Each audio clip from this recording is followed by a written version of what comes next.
Welcome back to the second part of locating midpoints and endpoints. We already talked about midpoints and how we use tick marks to note them. We talked about whenever we see the word bisector, that means we're going to have two equal halves. And then we did a couple practice problems, one of them involving some algebra. Let's do another one of these algebra problems before we look at something new today. Okay? All right, so I would recommend for this one, think of it as your turn. Go ahead and pause the video and try this problem, and then you can check your work when you come back and see if we get the same answers.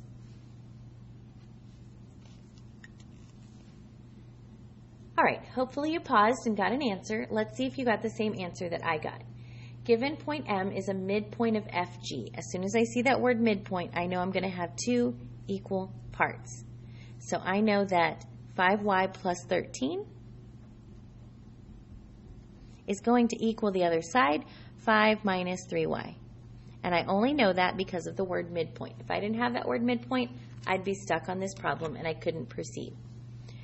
All right, the first thing I'm going to do is I'm going to move my smaller y's. You might not have done that. You might have moved a different direction, and that's okay. So that becomes a 0, so I end up with 5y plus 3y is 8y plus 13 equals 5 plus 0. Subtract my 13 on both sides to get the 8y by itself. So 8y equals 5 minus 13, which is a negative 8. Divide both sides by 8, and I get 1y equals negative 1. Anytime I get a negative 1, I get a little nervous, simply because we usually don't see negative numbers pop up as answers in geometry. Because remember, when we deal with concrete things in geometry like distance can't be negative. So I'm hoping I didn't make an algebra mistake, but let's go see. Okay, I know that F to M, this left-hand side, is 5y plus 13. So if I do 5 times y plus 13, and y is negative 1, let's see what we get. 5 times negative 1 is a negative 5 plus 13. Oh, good, because negative 5 plus 13 is a positive 8. So we got a positive distance. We're okay. As long as, when I check mg, it's also 8. So let's see. When I look at this side, it should also be 8. 5 minus 3 times y, and y is negative 1.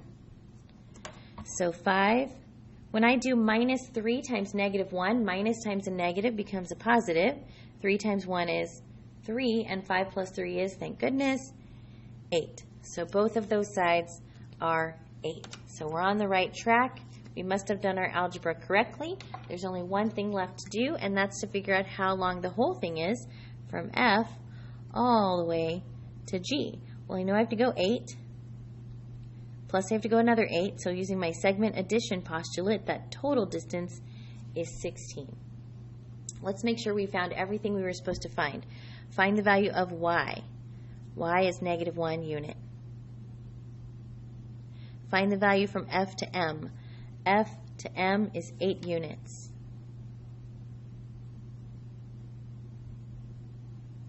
Find the value from M to G. M to G is 8 units.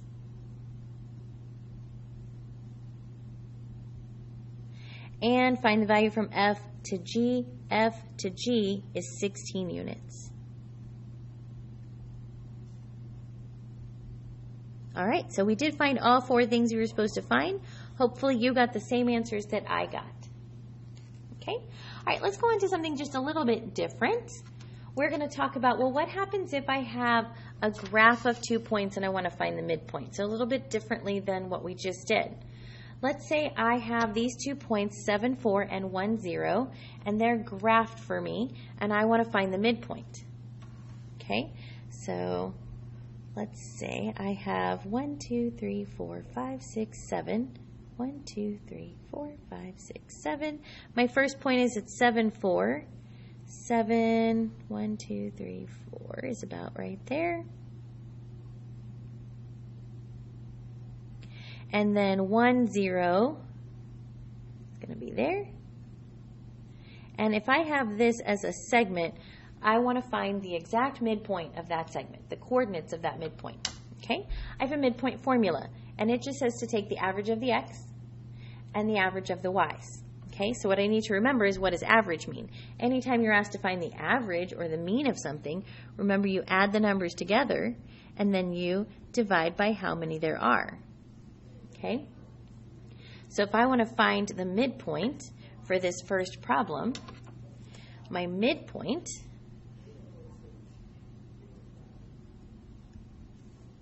is going to equal the average of the x values. So my two x values are 7 and 1.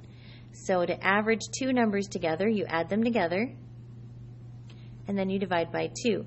That's going to give me the x value for my midpoint. Okay? So I'm going to do 7 plus 1 divided by 2. That's going to give me the x value of the midpoint. So what's the x value of my midpoint? 8 divided by 2 is 4. That's the x value of my midpoint. Okay? Then we do the same thing to find the y value of our midpoint, except we look at the y's. We want to take the average of the y's. My y's, I've got 4 and 10. So I'm going to average them. 4 plus 10, divide by, there's two numbers. That's going to give me the y value of my midpoint. So 4 plus 10 is 14, divided by 2 is going to give me the y value of my midpoint. So 14 divided by 2 is 7. So the y value of my midpoint is 7.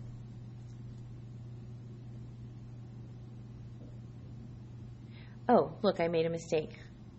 I saw that that was 10, but it was really a 0. I don't know what I was thinking. So this should be 0. And you know what made me go? 4, 7. That doesn't make sense. If I graph 4, 7, that's going to be way up here. That's not going to be on the line. 4, 7.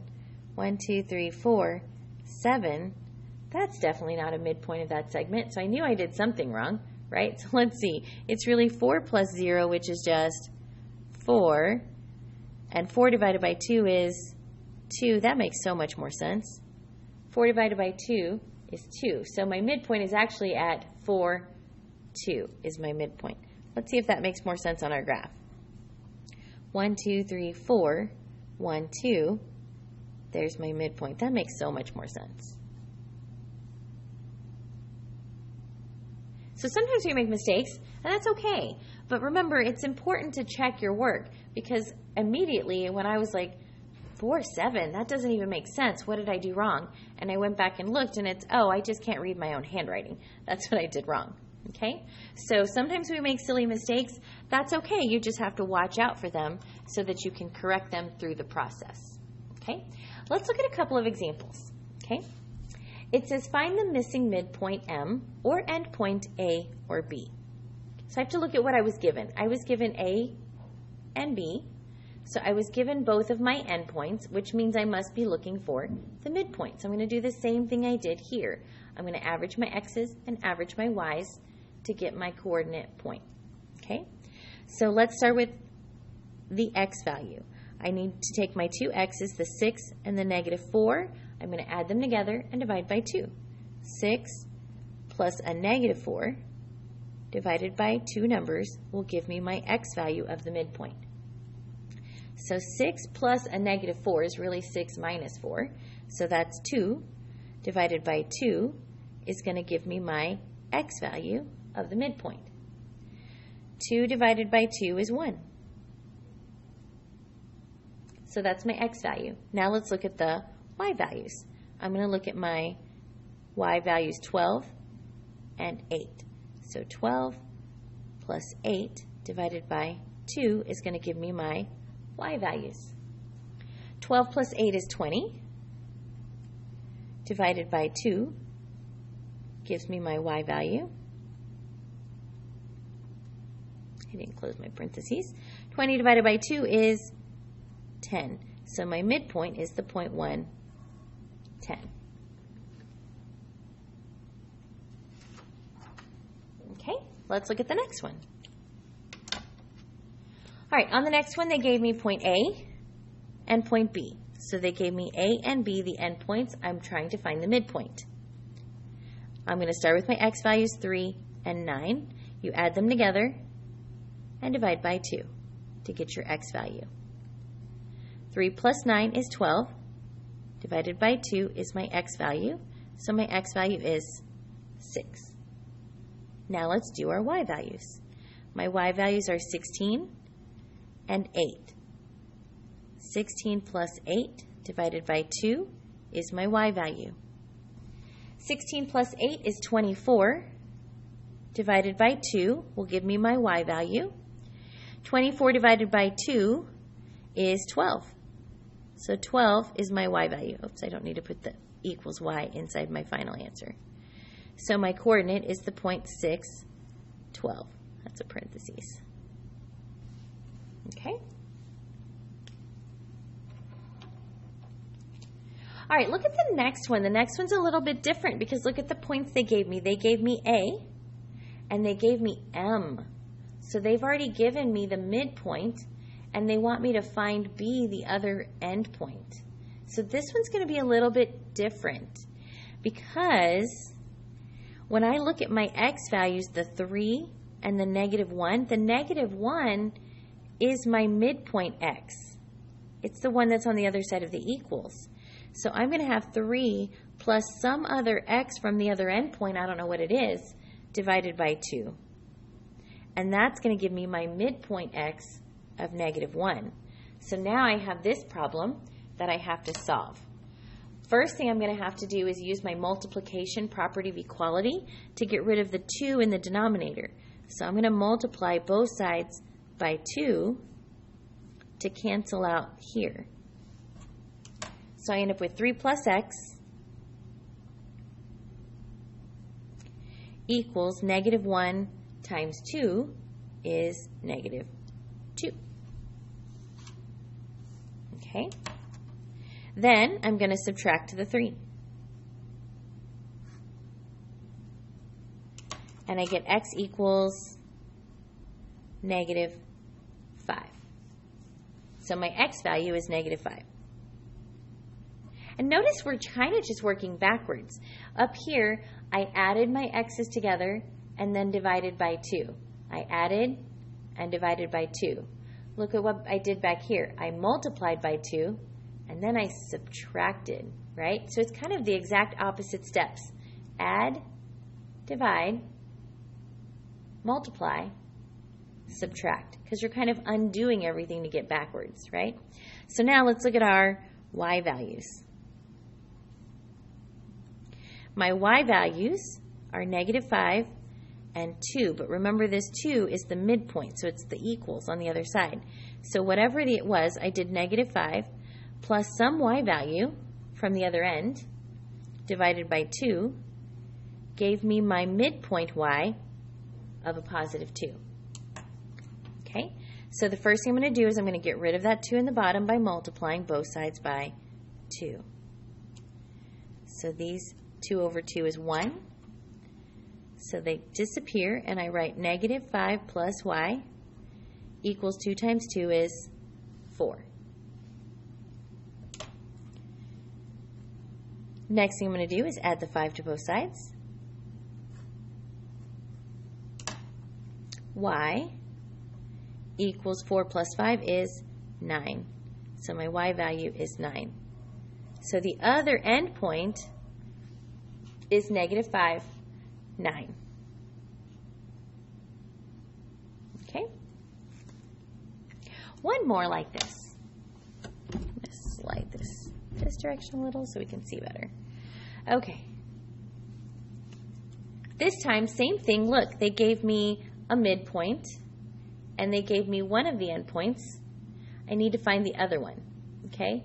I know last time they gave me A and I was looking for B, and this time they gave me B and I'm looking for A, but the endpoints are kind of interchangeable, so I'm still going to keep it exactly like this just so I don't have to learn like 3 different methods. I'm going to use the same method, okay? Because remember, you're just adding your x's together, so it doesn't matter what order if you add A to B or B to A. All right, so I'm going to start with my x values. This time, for my x values, I have my endpoint is -8 because this one's my midpoint. So -8 plus some other x value divided by 2 is what gave me this midpoint of -5. 5. So the first thing I want to do is get rid of that 2 in the denominator by multiplying both sides by 2. 2 divided by 2 is 1, so I don't have to write it. Negative 8 plus x equals negative 5 times 2 is negative 10. Okay? Next thing I'm going to do is add 8 to both sides. Negative 8 plus 8 gives me 0 plus x equals negative 10 plus 8 is negative 2. So my x value in my coordinate is negative 2. Okay? Then we look at our y's. So now I'm going to come over here and look at y. My y values are 10 and negative 6. 10 is the midpoint, so that goes on the end. This is my endpoint. So it's 6 plus some other y divided by 2 gives me my midpoint y of 10. First thing I'm going to do is get rid of the 2 in the denominator. Multiply by 2. Multiply by 2 so that 2 over 2 is 1 and we don't have to write it. 6 plus y equals 10 times 2, which is 20. Subtract 6 on both sides. Y equals 20 minus 6 is 14. So there is my other endpoint at negative 2, 14. Okay, now I do kind of want to talk because remember up here I said it's kind of important to check because if I hadn't checked this problem, I'd have gone on with my day and had a great day and not realized I even got it wrong. So let me kind of show you kind of a cheater way that you can check these to see how you're doing. Okay, when I look at these points, if I take my two endpoints, my 6, 12, and my negative 4, 8, and notice I wrote them separate. If I take my midpoint 1, 10 and put it in the middle, you should notice that 1 is exactly halfway between these two. 10 is halfway between these two. So look, from 6 to 1, I have to go down 5 units. From 1 to negative 4, that's also going down 5 units. So that means 1 is 5 units from each end. It's exactly in the middle. From 12 to 10, I have to go down 2 units. From 10 to 8, I also go down 2 units. So 10 is exactly in between. You can also test that with these type problems down here where you found the other endpoint. So my two endpoints are 3, negative 5 and negative 5, 9. If I take the midpoint at negative 1, 2, let's see if it's exactly in the middle. To get from 3 to negative 1, I have to go down 4. To get from negative 1 to 5, I'm also going down 4. Okay? Here, to get from negative 5 to 2, I'm actually going up, right? To get from negative 5 to 2, that's increasing by 7, because to get from negatives to positives, right? And then here, look, 9 to 2 is also 7. So I can see that this really is the midpoint of these 2 points. So that's just kind of another little way to check your work. Clearly, I always need to check my work, okay? Thanks for watching.